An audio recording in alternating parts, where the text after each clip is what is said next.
So the sun in Synastry has a lot to do with power, of course, and who's in the position of power. Of course, the sun is a masculine planet, so it's better when the man's sun is somehow interacting with the woman in a way where he's in the initiating role, meaning like his sun on her moon, his sun in her first house, his sun in her seventh house. You know, the sun gives the power, the masculine power. Again, when you see the woman's sun being prominent, like the woman's sun in the man's first house, the woman's sun on the man's moon, the woman's sun in the man's seventh house, you're seeing that she's the one who is giving the light and the direction. And again, back to the first things that we talked about, it's not like women shouldn't have a direction or whatever, it's not that. But when the man has direction, the woman feels comforted. When the man keeps losing direction, and he doesn't know where he's going with her, then she's like, well, I don't know either. So it's just better when the man's sun and his direction is clear. When her direction is the one that's important, it's going to be hard because women change their mind a lot. And one of the things they tend to do when it's not like they'll necessarily break up, but they'll bring that like, I don't really know now whether we're supposed to be together, and those tests and challenges that come from the woman when she's in the initiating role on any level, in particular like with her son or something where she has to be that thing, she's going to feel, burdened by it over time. And again, it doesn't mean she won't do it. So people will ask about this kind of thing. Well, what if I have a powerful son? Shouldn't I be the one in the initiating role, which is a woman? And the answer is, it's not a matter of should or shouldn't. It's a matter of what this feels like over time. You will certainly be in the initiating role many times because that feels comfortable to you, but the point of astrology isn't to judge things, it's to point them out for what they are. When the woman is in the initiating role and the one who has to be the solid one in a relationship, it wears on her over time because she wants to relax into her feminine. And she feels comforted by the man who is established in his masculine so that she can relax into her feminine. It's not a judgment, it's simple, it's a law of the universe, really. And it hasn't changed because we think we have some more sophisticated way of looking at things now. It's the same principle that still works. And it's supposed to work that way. So again, it doesn't mean women can't be in charge of things. Women love to be in charge of things. It's a dynamic between the couple though. And most people know that on some level, once you get in a relationship and all that stuff happens, women's energy is it's equal. It doesn't mean that they're not in charge of what's happening. It means that when things come up, if the man's sun is the one that's giving direction, it's comforting.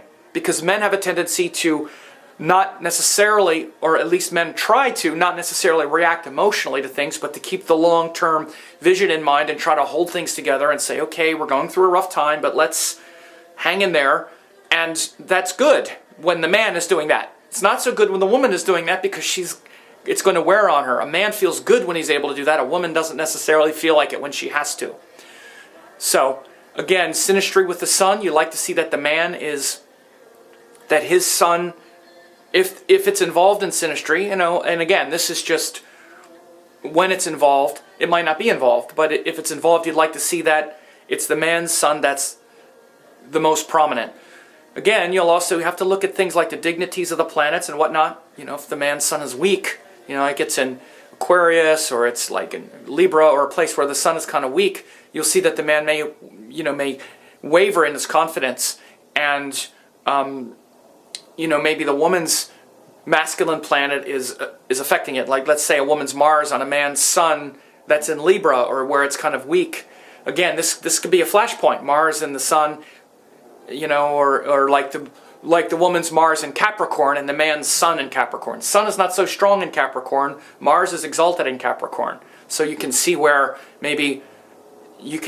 she would have the masculine energy that comes to support his masculine confusion, for example.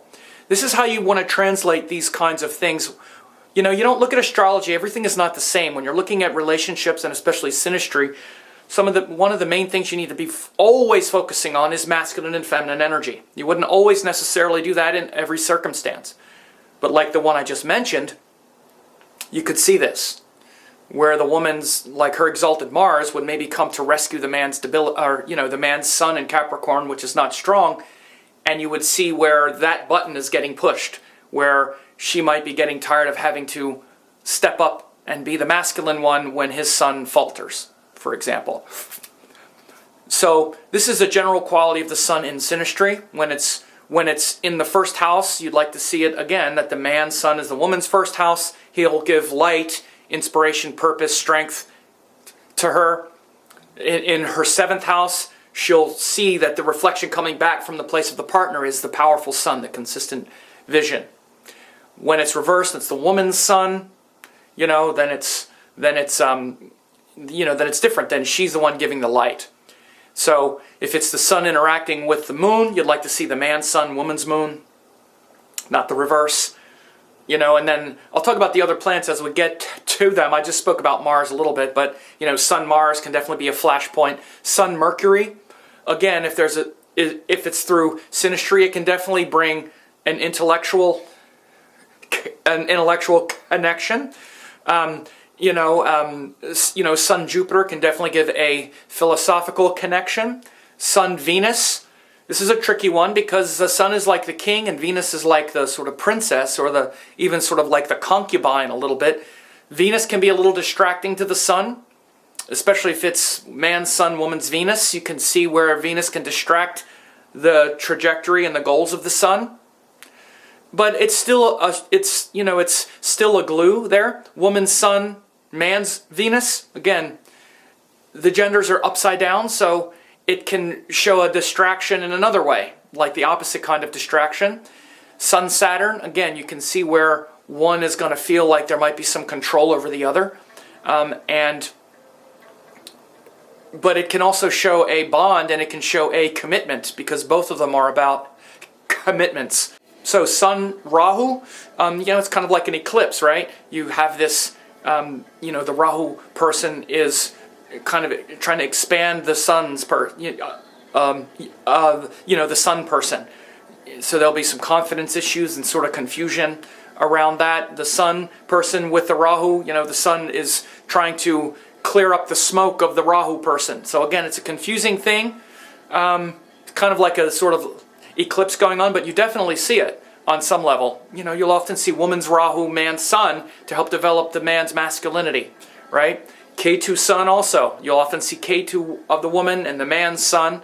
Ketu is also helping to develop the man's masculinity by criticizing it, right?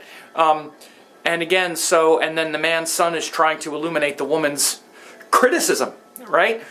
Or, vice versa. If it's the man's Ketu, the woman's sun, it's the same thing. So it's about criticism and illumination.